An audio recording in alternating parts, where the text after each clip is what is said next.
Bismillahirrahmanirrahim. Assalamualaikum warahmatullahi wabarakatuh. Saya Nur Latifatur Rahmah, jurusan Pendidikan Guru Madrasah Ibtidaiyah. Di sini saya akan menjelaskan sedikit tentang ilmu mawaris. Apa sih ilmu mawaris itu? Ilmu mawaris adalah ilmu yang menerangkan tentang harta warisan. Ilmu mawaris juga biasa disebut dengan ilmu faraid. Hukum mempelajari ilmu faraid atau ilmu mawaris adalah fardu kifayah.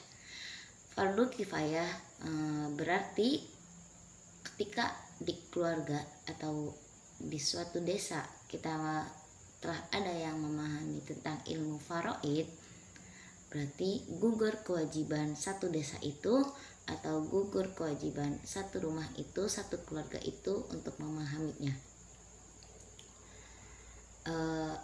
Adapun syarat-syarat yang harus dipenuhi oleh sang pewaris dan orang yang mewarisi. Syarat-syaratnya yaitu yang pertama adalah orang yang mewariskan telah meninggal dunia.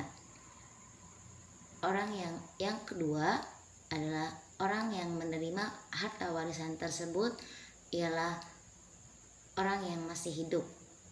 Yang ketiga, orang yang mendapatkan harta warisan tersebut adalah orang yang orang kerabat atau keluarga, sanak keluarga. Atau ketika sang pewaris itu tidak mempunyai sanak keluarga, dia bisa memakai budak yang ia beli. Dan yang terakhir ialah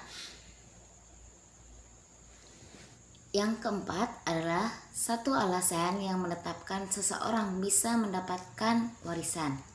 Syarat yang keempat ini khususnya bagi seorang hakim untuk menetapkan apakah seseorang tersebut termasuk ahli waris dan berhak mendapatkan atau tidak berhak mendapatkan warisan tersebut, dan harus mempunyai saksi, dan saksi tersebut harus menjelaskan kenapa dan apa alasan si orang tersebut mendapatkan warisan terhadap si mayit. Setelah kita mengetahui apa saja syarat-syarat yang harus dipenuhi, ada juga rukunnya. Yang saya ketahui rukun warisan ada 3, yaitu yang pertama orang yang mewariskan, yang kedua orang yang mewarisi yaitu sanak keluarga atau salah satu dari beberapa sebab yang menjadikan ia mewarisi. Yang ketiga harta warisan. Harta warisan yang ditinggalkan si mayit setelah kematiannya. Setelah mengetahui syarat dan rukun mawaris, kita juga harus paham dengan langkah-langkah pembagian warisan. Saya punya satu contoh yang saya pahami.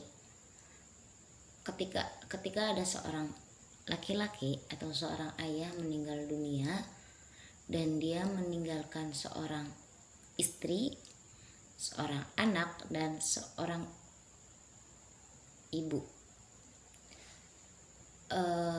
Seorang istri dia mendapatkan 1/8 dari harta warisan yang ditinggalkannya.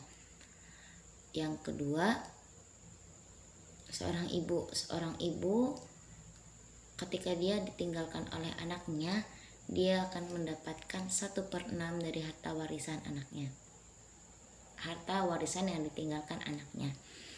Dan yang terakhir, seorang anak laki-laki yang ditinggal ayahnya. dia akan mendapatkan sisa dari harta warisan yang telah diberikan oleh ibu dan neneknya. Contoh, seorang ayah meninggal dunia dan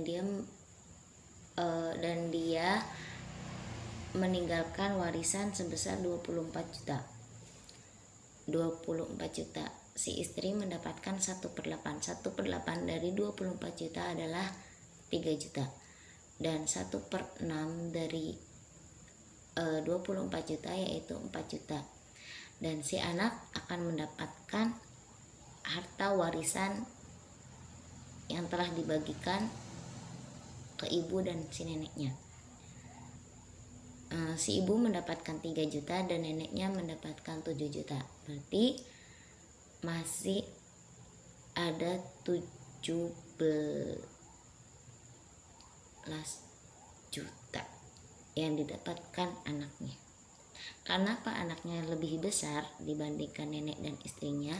Yang saya ketahui dan yang saya pahami, karena si anak masih kehidupannya masih panjang dan masa depannya juga masih panjang. Dia bisa dengan harta warisan tersebut dia bisa untuk bekerja, membuka usaha. Karena apa? Karena dia, apalagi seorang anak laki-laki, dia mempunyai tanggung jawab yang besar. Karena ketika figura seorang ayah sudah tiada, sosok pengganti ayah ialah anak laki-laki. Dia yang berkewajiban menafkahi seorang adiknya. Ketika dia mempunyai adik perempuan dan belum menikah, setidaknya bahkan dia mempunyai kewajiban untuk membiayai adiknya sampai menikah. Dan seorang anak laki-laki dia masih mempunyai tanggung jawab terhadap ibunya ketika walaupun dia telah menikah. Itu yang saya pahami. Kurang lebihnya mohon maaf atas penjelasan yang kurang saya pahami dan mungkin masih saya belum luas dan masih sedikit sekali yang saya pahami tentang ilmu mawaris. Atas mohon maaf yang sebesar-besarnya. Wassalamualaikum warahmatullahi wabarakatuh.